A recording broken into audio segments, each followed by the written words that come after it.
বন্ধুগণ, যে কথাটা বলতে চাই, আজকে জামাতে ইসলামের জোট থেকে অর্থাৎ 11 দলীয় জোট থেকে ইসলামী আন্দোলন অনানুষ্ঠানিক বের হয়ে গেল। এতদিন জামাতের যে উত্থানের গল্প শুনেছিলাম, নক্ষত্রের পতন খসে হয়ে গেল।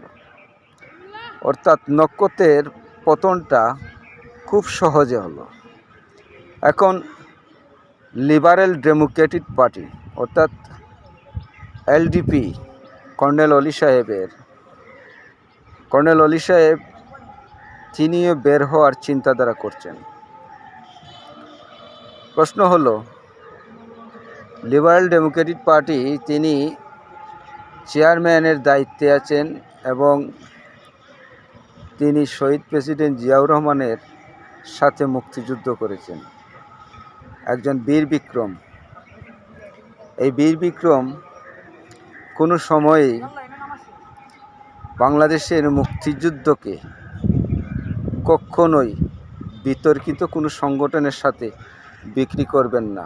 এটা দেশপ্রেমিকরা, মুক্তিযুদ্ধের বিশ্বাসীরা এগুলা সবসময় বিশ্বাস করে।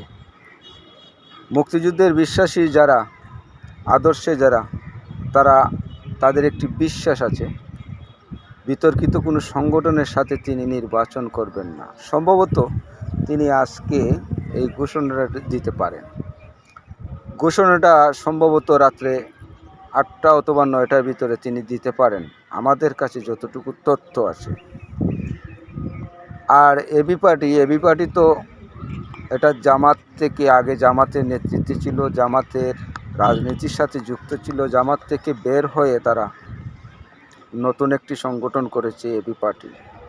আর এনসিপি তো অলরেডি শিবির থেকে তৈরি হওয়া, বিদায় এনসিপি আর ওই এবি পার্টি এটা জামাতেই বলতে হবে, জামাতের। তো দেখা যাক আগামীতে কি হয়। তবে এলডিপি বের হয়ে যাবে এটা শতভাগ আমি বিশ্বাসী, আমার কাছে তথ্য আছে।